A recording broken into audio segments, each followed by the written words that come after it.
আমরা যারা রিয়েল আন্দোলন করেছি তারা কোথায়? তারা কেন এনসিপিতে পদ পায়নি? আবু সাইদের লেগে তো আজকে তো আবু সাইদের দাবি না 100 টাকা বললো নিয়েছে 100 টাকা 2 ঘন্টা লেবার পার্টির মিছিল। লেবার পার্টির মিছিল।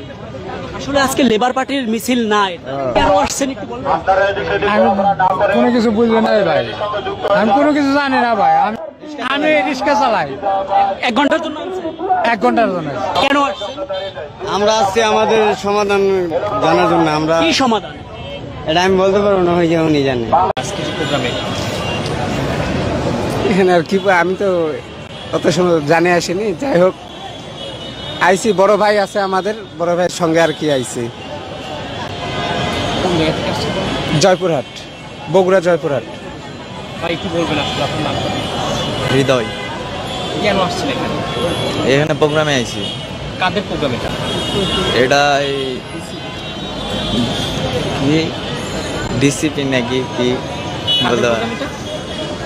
বলতে পারলাম না ভাই, ঠিক মতন বলতে পারলাম না, জানি না। বড় ভাইয়ের সাথে আইছি, বড় ভাইয়ের সাথে আইছি, বড় ভাইয়ের সাথে আইছি। আর আপনাদের বলে নাই কেন এখানে এসেছেন? না, খালি বলছে প্রোগ্রাম আছে আর কি।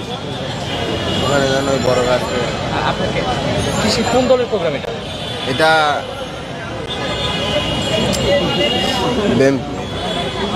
কাদের প্রোগ্রাম? এটা আমাদের বড় ভাইদের প্রোগ্রাম, আমাদেরকে নিয়ে আসা হয়েছে। কোন দল? দলের কাছে কাদের নাম? দলের নাম আমাদের জানায়নি ভাই। হাতি কি নিজের শরীরের ভারটা দেখে, হাতিকে অন্যকে দেখিয়ে দেয়। ঠিক এনসিপি দলটা এমনিও তৈরি হচ্ছে। আর ওদেরকে কি সরাতে পেরেছে এনসিপি? ওদেরকে কি সরাতে পেরেছে আমরা আন্দোলন করে? কারণ এই বাংলার মাটি থেকে কোনোদিন মির জাফরের গন্ধ যাবে না, যায়ওনি। তাহলে আমরা যারা রিয়েল আন্দোলন করেছি তারা কোথায়? তারা কেন এনসিপিতে পদ পায়নি? তারা কেন আজকে ঘোষণা তো আজকে দিবে এই ঘোষণাপত্র? কেন রিয়েল আন্দোলনকারীরা বাদ যে জেলা জেলা থেকে সবাই আসছে তারাও কিন্তু রিয়েল না। হয়তো একজনকে ডাকছে 2-3 জন, ওই যে আমার প্রেমিক, আমার খালু, আমার মামা, আমার বোন, আমার চাচি। কেন? ওরা কি রাজপথে ছিল? ওরা কি ত্রাণের কাজ করেছে? ওরা কি ট্রাফিকের কাজ করেছে?